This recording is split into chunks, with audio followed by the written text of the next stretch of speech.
These are the Kentucky Fried Movie DVD extras, which makes us, are we extras? No, that's a good pun, though. Thank you. Unpaid extras. Extras also means. See, in the movie business. in the movie Okay, business. sorry. Well, we call them background, though. Background, that's right. They're Yeah. called background now, not Background extras. artists. Extras is a little real rude, isn't it? Yeah, who was Extras? the guy, John, who was my AD on All the Naked Gun? Kretschmer? Kretschmer always used to say background artist. He was like the Background ultimate artist. polite. He was the most It's like- polite and wonderful assistant director. Performance artist. Yeah, well, that was yeah. It was 1971, and I was just out of college. Jerry was doing his practice teaching because he was an education major. And Jim Abrams, our friend, was a private investigator for a law firm in Milwaukee. And Jerry was in Madison at the University of Wisconsin. So I managed to get a hold of some videotape, which my dad borrowed from a friend of his. And so we just thought we could make spoofs of TV commercials and maybe put them in, combine them with a live show, because Jerry also knew our friend Dick Chudnow, who was another TA at Madison, and they had a performance group which was improvisations. And so we combined that with our TV commercials, and we just made a stage show. I thought my razor was dull until I heard that last answer. Should we start Old over? Groucho remarks. No. It's fine. Yes, that was excellent. You would That agree was- with that? I mean, that was all correct. Yeah. Everything in there was correct. Very monotone, but just right on. I'll try to Perfect. vary Yeah. the pitch Yeah, a little exactly. bit, but I just. But David, I should just say, got off wait a the second, I plane, should say yeah. David just got off the plane. We're in London now, and David just got off the plane from America. So this And is not my he's a usual little- self. Yeah. His suitcase is actually just back there. You can out of see it in the sight. Yeah, background. it's probably in the back of the Yeah. shot anyway. So, okay, just to set the stage. Well, I think at some point we decided we didn't want to be a performing group, and we had done some television, but it just didn't seem to be our thing either. So we thought, wait a minute, maybe movies would be good. And then Ken Shapiro had done Groove Tube, the film, which was a bit film, and I think there was no, I guess that was it. There's just that one, and we thought, gee, we have this whole show with all these different bits, and it's be fun to write new stuff and try to make a movie, and maybe we could actually get that made because we could do it cheaper. So I think that was kind of the genesis of it. And then we met John Landis, and because we didn't know anything about. David actually saw John Landis on The Tonight Show, and he was on The Tonight Show because he was a 21-year-old kid who had directed a movie Called which was Schlock. And so he was on the show, and so David got his number from the distributor of the movie and called Levitt Pickman. Levitt Pickman and called John. And what did John's reaction was? How'd you get this number? I said, well, they gave it to me. And he was like about to get on the phone to Levitt Pickman to scream at them. I said, no, I don't want anything from you. I just want to invite you to our show. We have this Kentucky Fried Theater show on Pico, so come over and see it. And he did. And then we had took him out to lunch. The three of us, Jim and David and I, took him out to lunch and just asked him questions about how do you make a movie. And he said, first you need a script. And we said, we know that, but what does one look like?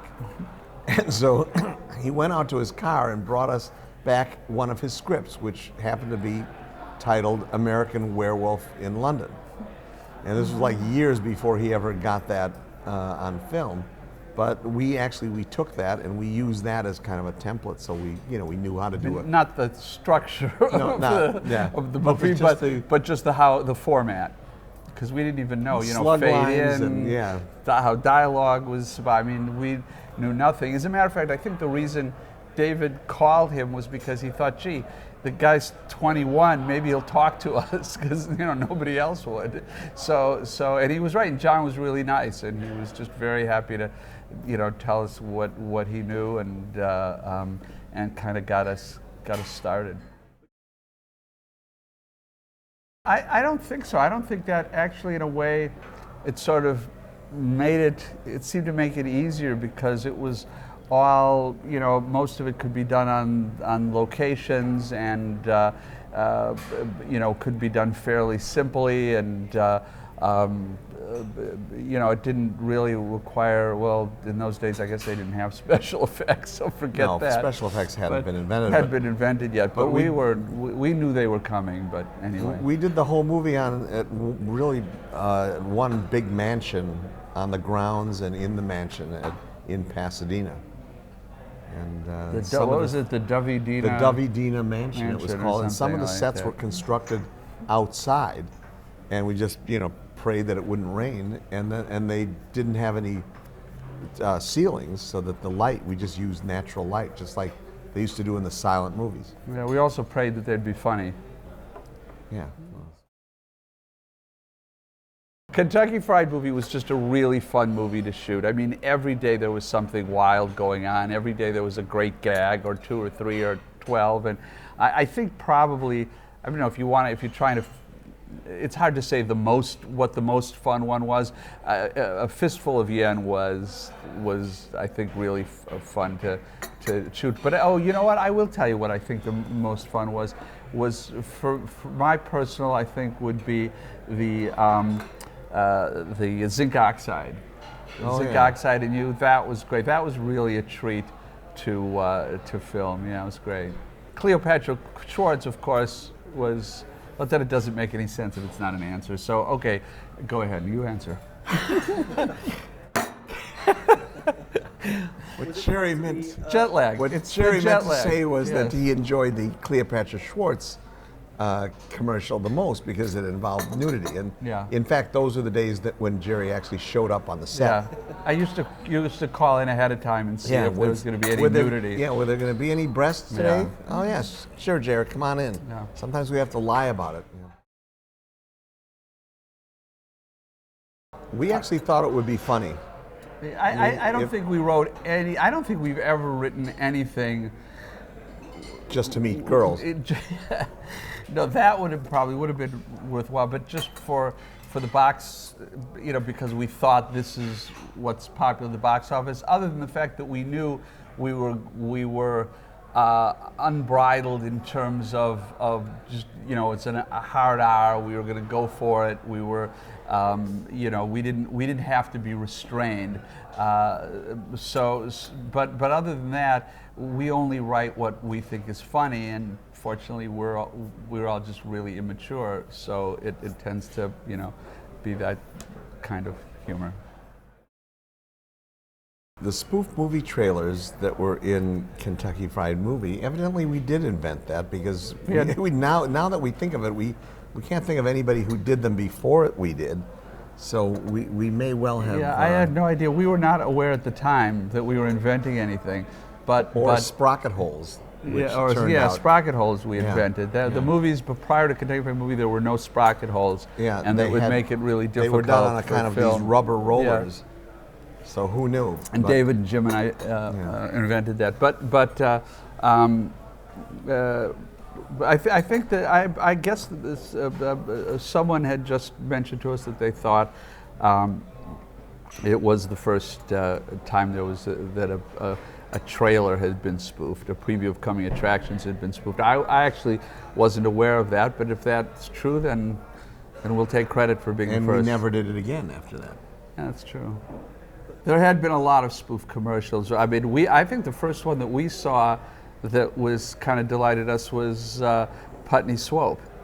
It had a spoof of a TV commercial that was really funny. But I'm sure. But look at television did spoofs of TV commercials all the time. I mean, I'm sure Milton Berle and all they those probably did. That's shows. right. Yeah, Oh, they so we all can't did even that claim stuff. that then. Yeah, well, that's yeah, but they in a never did it film, in a but movie, it wasn't yes. in a movie. I don't know. And background. We also did a lot of background humor, and that I remember seeing a movie called Harold and Maude, which had some wonderfully funny background gags when he would be trying to commit suicide, and burning himself in the background, while Oh, something right, else was right, going in the in the foreground, foreground. yeah. I think that impressed us a lot. Yeah. He was a friend of John Landis. And- Anybody who was famous was a friend of John Landis because we didn't know anybody. Yeah. But yeah. Landis had worked on a bunch of movies prior to that, and he got Bill Bixby in, Yeah. and who's the guy that was on Laugh-In? Henry Gibson. Oh, Henry Gibson. Yeah, they were all friends of John's. Yeah, and Goldie Hawn. I mean, there She was a wasn't- lot. All these. Oh, she wasn't in it. Oh, she No, wasn't in no, it. no. Oh, Nobody knew her. You'd have to ask Donald. I think he. I mean, I still don't get that gag. Yeah. I mean, it That's was right. just us used to have Donald Sutherland in, but other Yeah. than that, just to have him fall into a cake without any reason Yeah. wasn't really that funny. But we were really impressed with ourselves that we had Donald got to Sutherland. meet Donald we Sutherland. got to meet Donald Sutherland, yeah. And then we resolved to, whenever we had a big celebrity cameo in the future, we were going to make it funny. My favorite subsequent to that is Ethel Merman in Yeah. Airplane. That's my favorite cameo in any of our Yeah. films. Was she game? She was Ethel Merman was totally game, and she was wonderful. She's sweet, really sweet, nice woman, and I think her only stipulation was, because I don't think we paid her very much, but she wanted to bring her hair person. Which we 'cause agreed she to had- pay for. Yeah, to fly her hair person out and to do her hair. And I mean, you can look at her hair in the movie. It's that famous kind of beehive or whatever that Yeah. was, that hairdo that she had. But that was her, and she loved it. But she was great. Ethel Merman was just really a thrill to have her on the set. I mean, I think certainly up to that time, I was. Meeting her was one of the more exciting things in terms of hanging with famous actors. Jerry had led an exceptionally dull life up Yeah. to that point, so this But was Ethel a Merman- thrill. Ethel Merman. Not the Well- actresses from Catholic Schoolgirls in Trouble, Ethel Merman. Yeah, no, I'd take Ethel over all of them. She was great. Well, a lot of it. I mean, we used to play football and baseball, and Jerry would be in watching, those musicals. Yeah. Yeah. It was kind of lived with Mom for about Judy. the first 40 years of your Yeah, life. yeah. A lot of Judy Yeah. Garland. Yeah. You know. Well, yeah.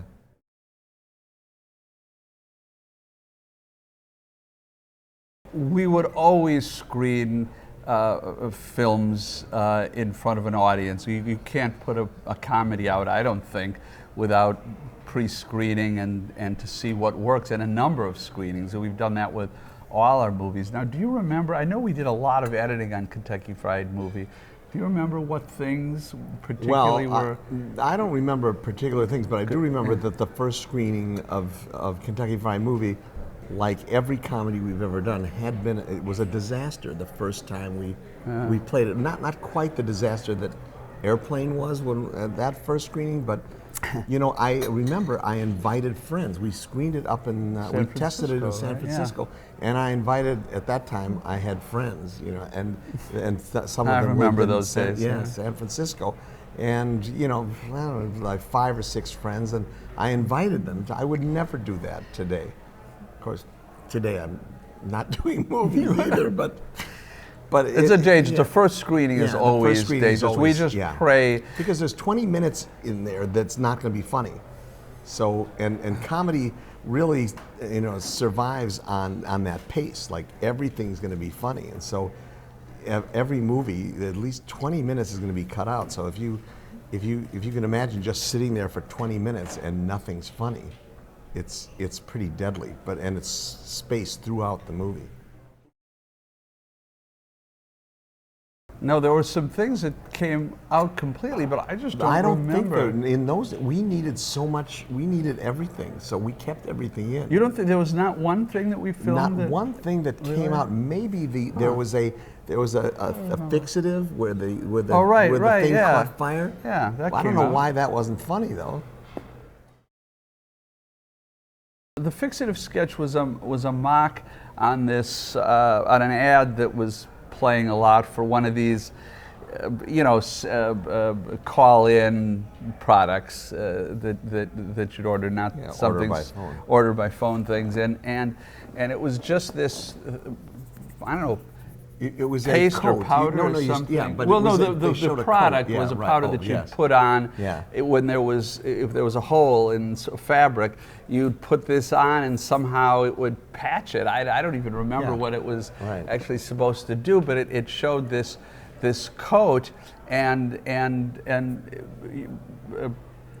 so in the real ad, and they'd put the thing on, and the guy said, "Fixative, fixes anything and instantly," and it was droning on. And what was we No, did? it was. I remember What? the ad Yeah. said, "We're burning a hole in this coat to Oh, that's show you." right. And so they had a cigarette, and they would burn a hole in a coat on the camera, and then they would show, it burned a hole in it, and then they put the fixative fabric adhesive, and they showed it just knit together and sewn up, and you couldn't even see.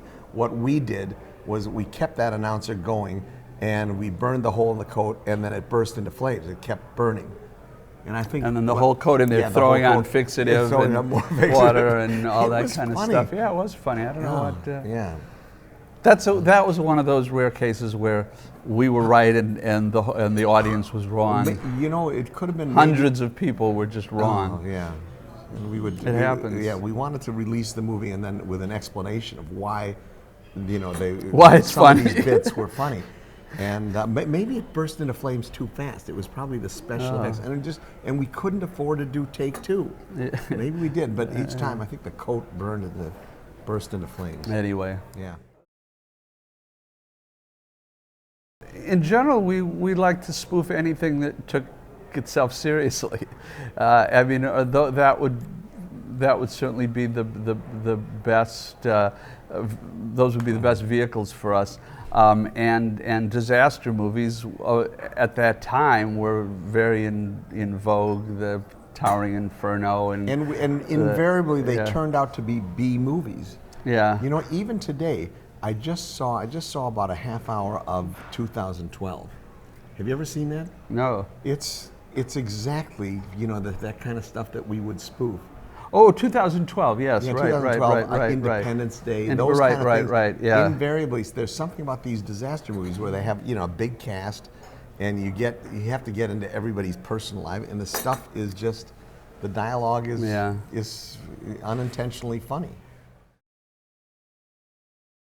Well, it was actually, we wrote Airplane before we wrote Kentucky Fried Movie, and we couldn't get backing to do Airplane. So when Landis came to see our show and suggested, why don't you guys do a movie of your show, then we did that because, we were trying to get into the movie business.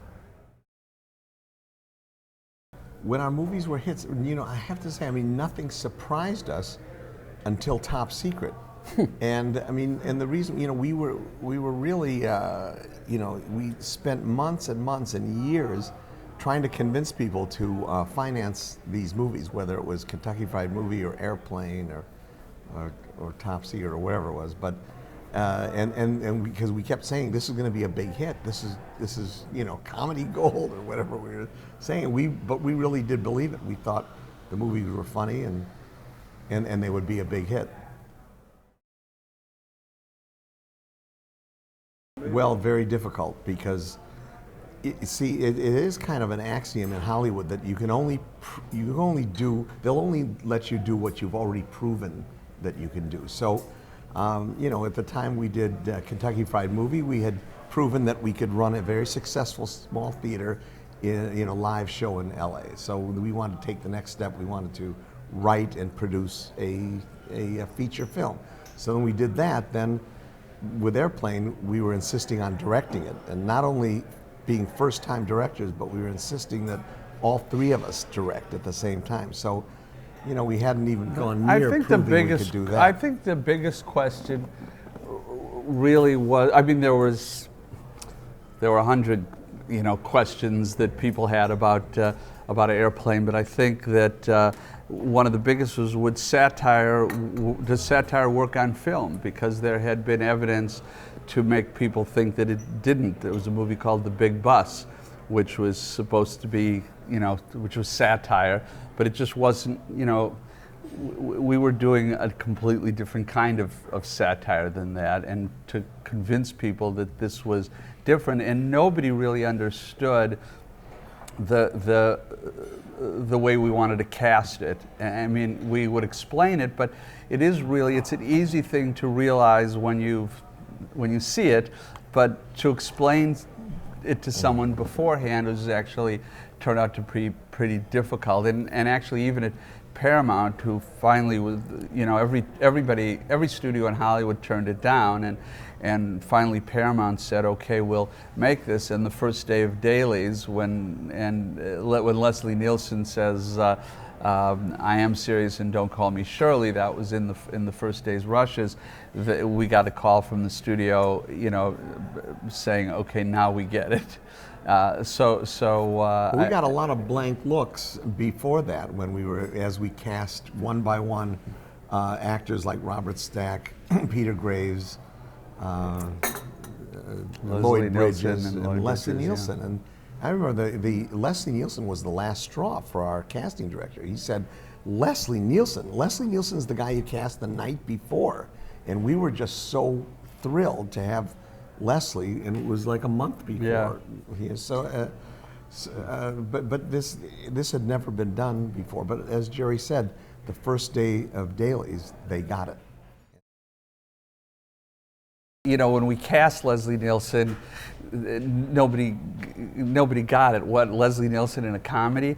And we actually, when we talked with Leslie, when we first met him, we said, we just want you to play it straight, like you do all the other roles you played, and it's going to work great. What we didn't realize was that Leslie was a closet comedian, but which anybody who knew him knew, because he was a prankster and he was always making jokes. And I think Leslie kind of shared our sense of anarchy, of wanting to pull the clothes off the emperor or whatever, or announce that the emperor didn't have clothes. That's right. Or shop at the Emporium or something. Anyway, so and so Leslie was really, more than anyone else, I think, was kind of one of us, and that was a surprise. It's great to write for someone, so we knew we could just imagine Leslie doing it, and we knew certain things that he was great at, and certain things we knew that wouldn't be funny with any other actor, but Leslie Nielsen doing it, then this would be funny. Leslie could get away with things that very few actors could get away with. Leslie was never trying to be funny. He was always so. You never really expect it. So because his job isn't, quote, comedian, unquote, it always has that aura of the unexpected when Leslie does something. So he can get away with lines like "nice beaver" that for a comedian it would be a smart aleck remark. But for Leslie, it just played right in with that. We're not trying to be funny.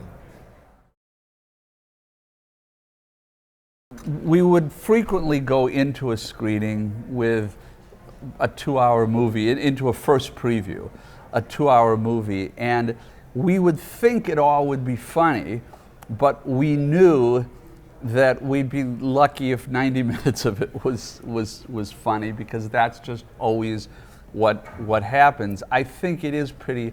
I mean, look, at movies have done it. There have been 2-hour comedies. I think for our kind of comedies, those satires, where you really, it's really not about the plot.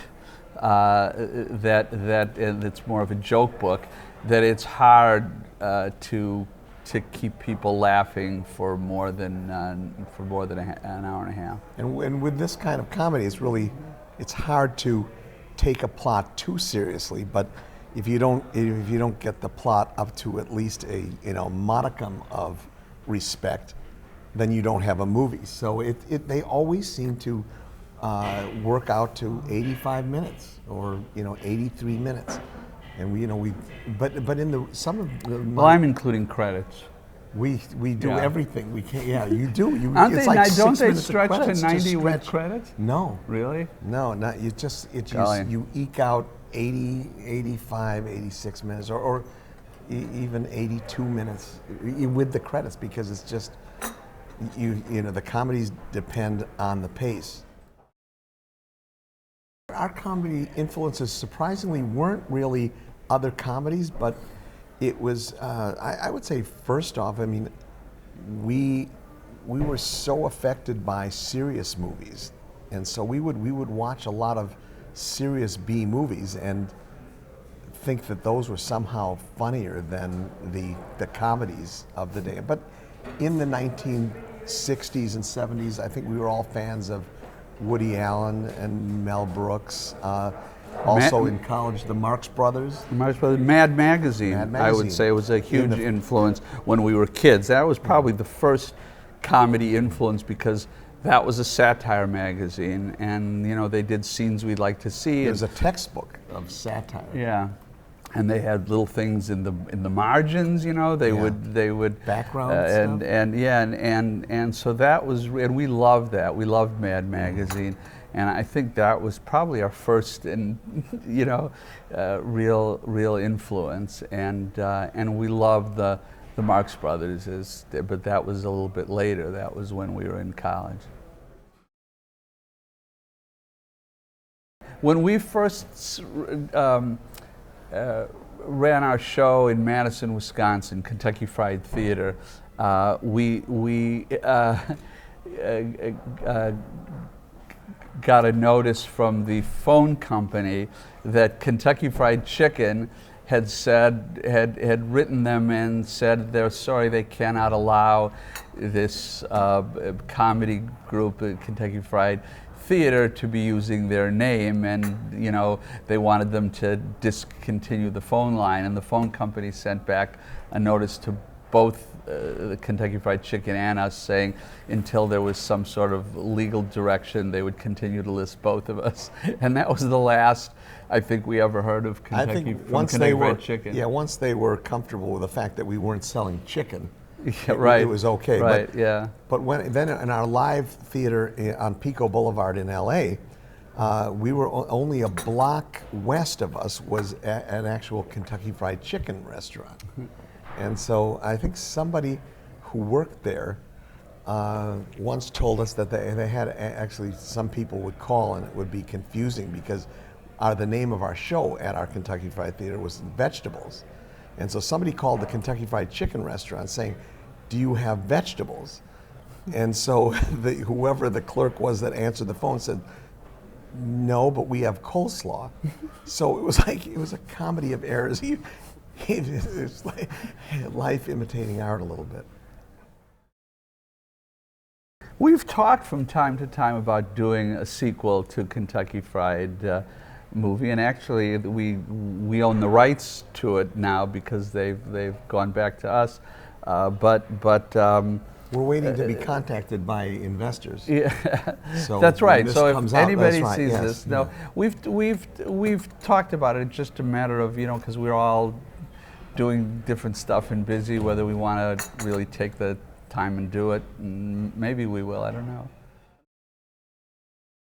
We were when we wrote the scripts, we'd all meet at 9 a.m. At that time, it was above our theater. We had living spaces, and our office essentially was there. And so, we would write the script from just from 9 to 5. Yeah, we really had a ritual. We'd get up in the morning, we'd drink coffee, And talk about we'd politics for an talk hour. talk about politics until the coffee, until we were all like, till our motors were running, and then we'd start, wherever we happened to be, whether we were in the middle of some scene and okay, how are we going to do this, or whether we were just, we'd always start just throwing jokes up. And sometimes we'd look at old movies or TV commercials, or to get ideas for spoof.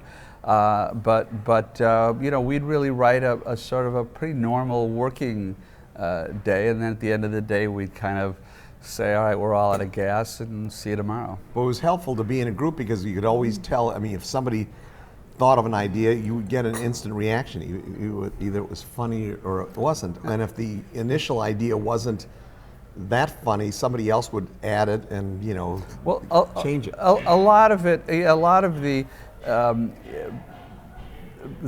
bits were in all our movies were built as opposed to one person saying, wait a minute, I got an idea, this is how we should do it. One person would say, wait a minute, maybe we should do something about this, and then somebody, how about this, and so no, but this, and then add something to it, and then that's, so it was a real collaborative effort. But I think after a while, or really pretty close from the beginning, we had the kind of respect for each other that if one of us proposed a joke and the other two didn't laugh, we'd just go on. We'd say, oh, I guess it's not funny, because we had that kind. Unless there was something that you'd think maybe the other two didn't understand what you were talking about or something. But if they got what you meant and they didn't laugh, then that was. You just accepted that as the final arbiter of whether it was any good. And also we attached very little value or no value to whoever thought up what joke, and what would happen, because we just didn't have any individual pride of authorship, so that we never told there was no ego about it. We had an understanding, which kind of evolved naturally, that we just didn't talk about who wrote what jokes. And it served us well, and a lot of times it was just kind of almost forgotten. And we really have. We just can't. I mean, there's all the classic lines from Airplane or The Naked Guns. I don't think we remember who thought of what. And as a result, it was all about the final product and what was funny, and not about how many jokes I have in, or David, or Jim's. And by the way, I should say that the other side of the thing of proposing a joke and not getting a laugh was if you say something and the other two laugh, that's great. It is funny. So it was really a fantastic collaboration. I mean, not that we didn't have our disagreements and our battles, but it was we underneath it all was a real love and trust, and it was we never went against the family. I thought that. Fistful of Yen. I'll never forget. David, Jim, and I, we all went to see, maybe even with Bob Weiss, I can't remember. Enter the Dragon. We saw the Bruce Lee film, Enter the Dragon, and we loved it. And we came out just, karate chopping everything in sight, pretty clumsily, of course. But we thought it was great, and which actually it's probably worth mentioning that to do the kind of spoofs that we do, the kind of satire, we really need to have a little bit of affection for what we're satirizing. I mean, if it's in a whole, movie like Airplane, or a 20-minute segment or half an hour like Fistful of Yen. But we really liked those Airplane movies. Airport 75 and Airport. We loved those, but we also saw the silly. We could also make fun of them. So that was perfect. If we found something really hateful, I don't think we would have. We couldn't do it. Wouldn't have had an interest in doing. And we loved the Dirty Harry movies. We thought they were good movies. Yet there was so much to make fun of also. Yeah. You know, I don't know. I don't remember the moment where someone said, "Hey, let's do, you know, Enter the Dragon. Let's do a spoof of that Well, that was me, film." but we you know, that just seemed like how much like tremendous fun and plenty of meat there, and you know, so I think we dove in and never looked back. I would say that was a high point. It was I love the idea that David put that into Naked Gun 2, right? Yeah. Yeah. Well, I remember I saw a ghost, and you know, aside from the fact that I loved it, you know, and tears coming. I mean, everybody cries at the end of that thing. And then but I called up Jerry. I was just so excited, and I don't know if you thought I was excited about the movie. I said, "That pottery scene, we can spoof this." Exactly. That's David's. Yeah. It's like, hey, more material. Yeah. The movie was good. Yeah. But we can spoof this great pottery scene. But also the tagline was wonderful, and if you look at that, you know, it was a trailer. Actually, it was a teaser trailer first, and then put into the movie, right? Yeah, the teaser trailer. We did a couple of teaser trailers for the Naked Guns, and the greatest thing is being in the theater when these trailers played. And so you hear the you know, Unchained Melody by the Righteous Brothers, and the tight shot of the hands on the pottery wheel, and I would watch as every guy in the audience is going, all right, it's another chick movie or something. And then the shot widens out, and it's Leslie and Priscilla, and then everybody's just laughing. But also I love the tagline was from the brother of the director of Ghost. That's right. So it's like, how often do you get a chance to do something like that? You know, it's like that might be in the high point of both our careers. It went down from shortly after that. I did have that worry that perhaps just anything I did would just end up being people would laugh at, even if I was intending it seriously. And in fact, the first screening, which actually went really well, but there's that scene where Patrick goes into Whoopi's body, you know, and so before, and so he's now as Whoopi, and you see, but it's still the two women sitting together, and the hand comes over, and you're not sure whether this is now going to be two women, together, and the audience was tittering. It's a little uncomfortable. Yeah, it's uncomfortable. Yeah. It's the audience was tittering, and I was like, oh no, my worst nightmare has come true. I've done this heavily dramatic scene, and people are, with this music, the Unchained Melody playing in the background. And that's also where Jerry chose to put his directing credit, right there. Exactly. And people are laughing, they're not exactly howling, but tittering, and it really almost like ruined the rest of the experience. And basically the scores were high, and the movie was, people were, liked the movie and stuff. But in the end, I think I just said, okay, if the movie is a roller coaster, there's comedy and action and thrill, whatever, in it, and so I'm just going to go.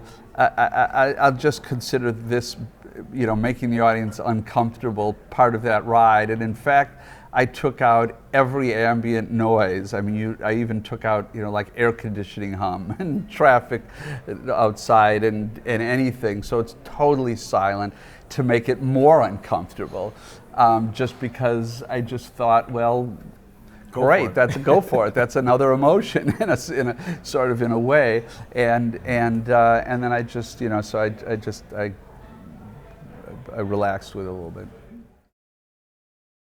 A stage musical, yes. It opens in London Previews open end of March in London, and Bruce Joel Rubin, who wrote the screenplay, wrote the a musical. Not the music. The music is Dave Stewart and Glenn Ballard wrote the music, and I think it's going to be, from what I've seen and heard, I think it's going to be fantastic.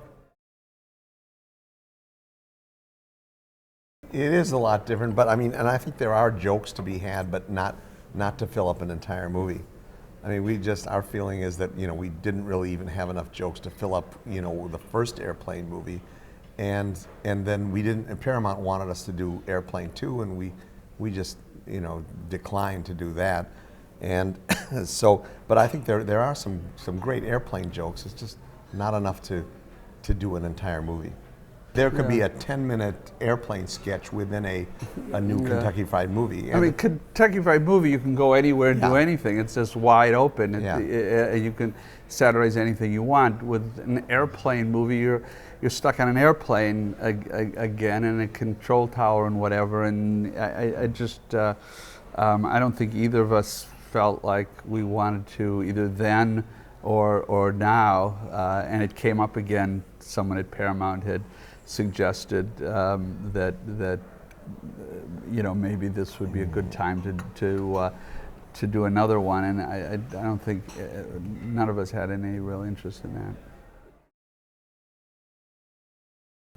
Our experience has kind of shown that, I mean, there's a limited amount of genres that can really be sent up in a movie spoof. I mean, so far, we did okay with the airplane, the airport, disaster movie genre, and then the cop genre, the satire of Dirty Harry was very good, and then the Wayans, when they did the first Scary Movie, showed that, there's a huge, well of material to be mined from horror movies.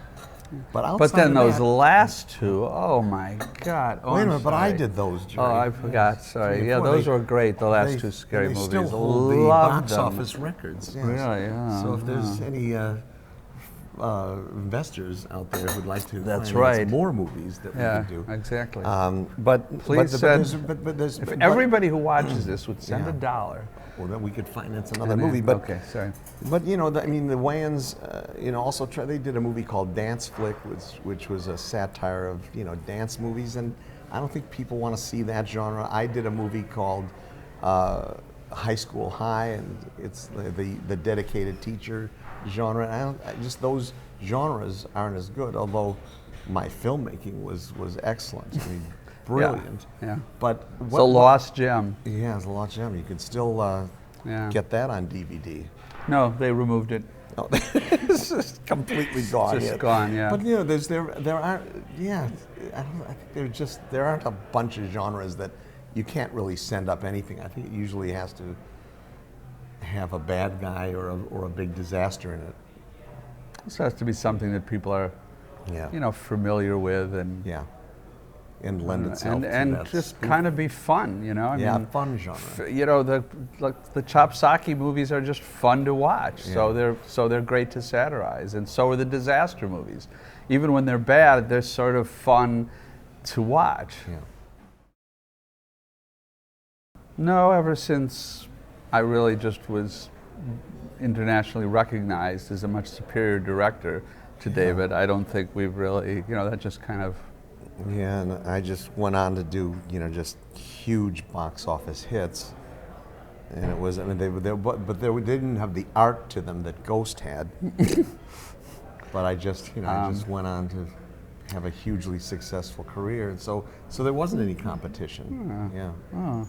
No, we always talk and help each other with our, talk to each other about what we're doing, and we're very good at pretending that we're really happy with the other's success.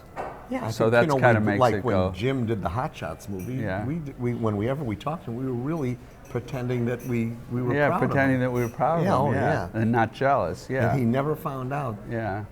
That he we were never actually found out crushed that we when were. he was- That we when were he like. He showed that he could be a success without us. That it was. Well, I wanted to one day. I wanted to tell him that it was so good that I actually threw up and Yeah. tried to kill myself, but I don't know. I just thought maybe I better not go there. And I had convinced myself that he could never do anything without us, and then he went to do Hot Shots. So Yeah. yeah. Hot Shots were great. No, we were. Sorry, kidding. Okay. We just you better be sure to include this in it. The Hot Shots were hilarious. great. Were great movies, and a great idea for a spoof too. I mean, yes, there's another example Yeah. of a really you want to be there. It was just fun to, be on the battleship and in the planes and all that stuff. It was just beyond, above and beyond the Top Gun satire. and stuff that sticks with you because he had one character in it called Dead Meat, and you knew that guy was going to die, and so every time I see a movie where a certain character is going to die, and I just think of that character in Hot Shots, Dead Meat. Yeah. Dave and I were pretty close growing up, but we played. I mean, we have an older sister. And so we were the two younger boys, and we would always be inventing games all the time and pulling pranks and all that. And we fought, too, and stuff, and argued all the time. But we were kind of, we were kind of tied together. We did a lot of stuff together, except when David went off to college and I was still in high school, and he got bell-bottom pants. And I was like, I think I disowned him. Yeah, he was shocked. Yeah, I was shocked. Yeah. I was shocked. It was 1967 and 66 or something like that. And I was a junior in high school, and he was a freshman in college. And I just my grades weren't that great, but I did make quite a fashion statement. Yeah, bell bottoms. In those days, yeah. And then we made films. We made comedy movies when we were in college, and that's kind of what started our real professional collaboration. One was about Jerry taking LSD and then peeing all over the campus in Madison. Sort of. Yeah, but those were the. It's a rough description. That was the And we did a satire on Midnight Cowboy. And later we both got to work with Dustin Hoffman and John Voight. Oh, that's right. Yeah. That's funny. That's funny. Yeah. It was called. There was one of the class times was 12:05. That was just the way they scheduled it. There were every class at that time was 12:05 or 1:20 and whatever as it went on, and so the title was 12:05 Cowboy, and it was just some guy who started on the dish crew because we worked on the dish crew at a dormitory in Madison, it was sort of followed sort of vaguely the story. It was not a great work of art, but but the people on campus liked it.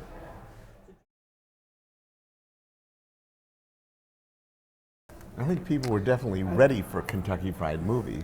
I think in a sense, everything paves the way for what comes afterwards. Certainly. It became acceptable to have that kind of language and nudity in the theater. Now, interestingly enough, it would be tougher now to do Kentucky Fried Movie because that's all allowed on cable television. You can do anything and say anything in a lot of and on the internet, and so but at the time, part of the appeal of that movie was naughty stuff that you couldn't see on television. But I think that's what you still have to do in movies. I mean, we're in the movie business of getting people to leave their homes for something. Yeah. So if you can do funny and make people laugh out loud, and you always have to be kind of shocking, and you have to do something new that people haven't seen before. But there always is material like that. So. Yeah. I think the cinema-going experience has has remained relatively unchanged. I mean, the big difference is now there's so much competition because you can see it at home. There's so much content available at home. Used to be 3 networks, you know, and now there's hundreds of cable channels and the internet. But when you walk into a theater and you sit in a seat and you see images projected on the screen, it's really basically the same experience. I mean, what's on the screen has changed a lot in terms of what you can do and the you know, with special effects, CGI, and 3D and everything. A big thing to add to the theater experience. But I think basically it's still that thing of a group of people sitting together to watch a story. And especially in comedy, it's so important to have that theater experience where you have people, you know, a shared experience, and you hear the laughs. I mean, Jim's kids, who are now in their, you know, mid-20s, saw Airplane for the first time, I don't know, 3 or 4 years ago at a, you know, one of these anniversary screenings of Airplane, and they were just blown away by it. They had never seen it in front of an audience. And to see to sit in the audience and they're all laughing, and it's a completely different experience than they had watching it on video at home. Yeah.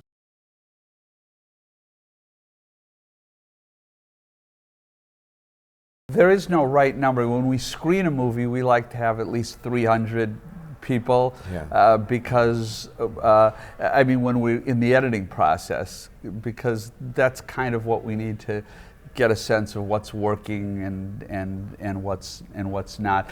But in terms of just enjoying a movie, I mean, if you have 20 people there who are good laughers and really enjoying it, you can it becomes a much better experience. But there's nothing like a big auditorium with hundreds of people.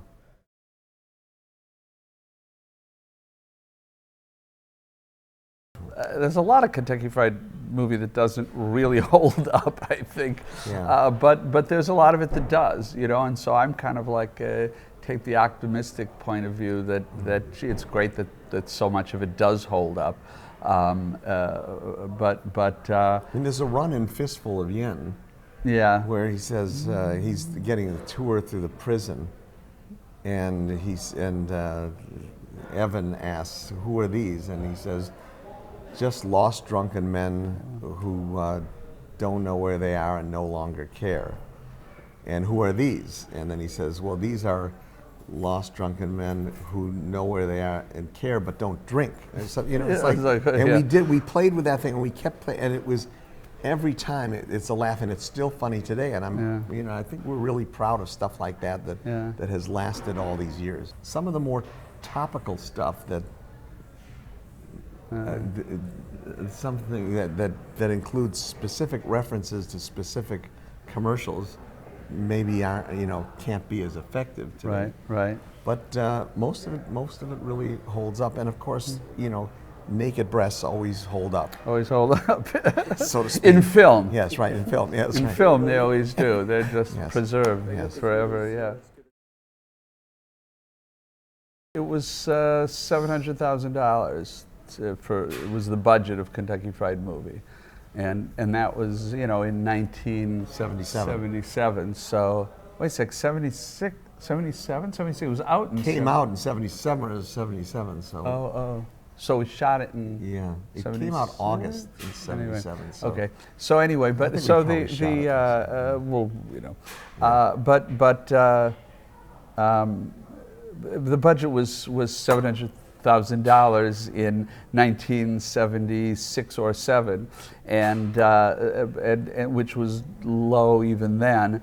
But I think we got a lot out of it because there were no big, highly paid actors, and we really put every dollar on screen. Obviously, we weren't paid very much, so. It's a long story about how we got the financing, but essentially we made, David and Jim and I decided to invest $30,000, which is about all we had, and made 10 minutes of the movie that John directed, and there were 4 bits, and we showed those to everybody, and because nobody would just finance it just on the script, and the studios all turned it down, but a friend of ours, Kim Jorgensen, who is the executive producer of Kentucky Fried Movie, loved it and took it to friends of his that ran United Artists Theater Circuit. So that's the people that own the theaters, not the movie company. And they played it in one of their theaters, and people laughed. And they figured, I think, that worst came to worst, they could make money back by playing it in their own theaters, and so they financed it. That was the hardest movie to make a poster out of. I mean, there were so many different. But I think both of them were designs, pretty good. but they weren't bad. Yeah, in the end, it took a while getting there. Yeah. But there were so many bad ones on the way. Yeah. United Artists Theater Circuit marketing department, or if they had a marketing department, or no, they farmed it out. No, they didn't have any kind of, because they didn't make movies really. This was one of a handful that they made during that time, and they went to an ad company and to design a one sheet, and this is what they came up with. But I mean, I think they probably went to a number of different companies, and I just remember there were a lot of bad ones that at the beginning, and then they came up with these, which everybody said, hey, wait a minute, this is pretty fun. Was the title the first one to have movie at the end of the title? I don't know. That we could have maybe have another. No. Dennis Hopper made the last movie. Oh, okay. The last movie. Yeah. Yes.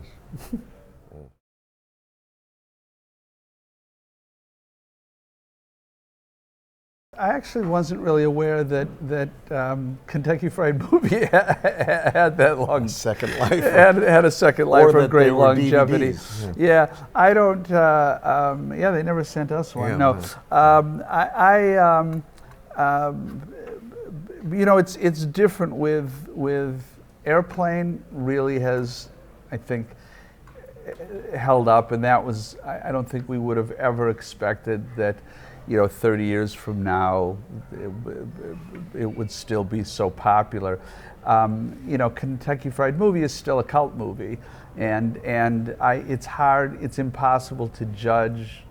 I think for us to judge to what extent or how popular, because I do hear people talk about it, but there's no measure for me. I have no idea what the DVD sales are, or how people are responding to it, other than anecdotally. We were thrilled to have the movie, not only make its money back, but make such a big profit, because that means that we didn't have to go back to the theater. We didn't have to, be on stage anymore. And so we were definitely thought that now we could be in the movie business. And that's why the money that we made from Kentucky Fried Movie, our profit participation, which was not enormous, but it was enough that we could write Airplane and for take a year or more really to work on writing it and getting it made without having to find other work. There is no Samuel L. Bronkowitz, of course, maybe not, of course. I don't think people know. Oh yeah, well, it was a made-up name. Samuel Bronkowitz was a made-up name, and we did it because nobody knew. We were all young kids, and we had to form our own company because United Artists Theater Circuit wasn't writing the checks directly for services and equipment, etc. So we thought that Samuel L. Bronkowitz sounded like a legitimate name, and so people would do business with us. And in fact, more than a few times, we would call someone and say, they'd say, well, who's this for? What's the company? And we'd say Samuel L. Bronkowitz Productions. And they'd say something like, oh, is he still making pictures?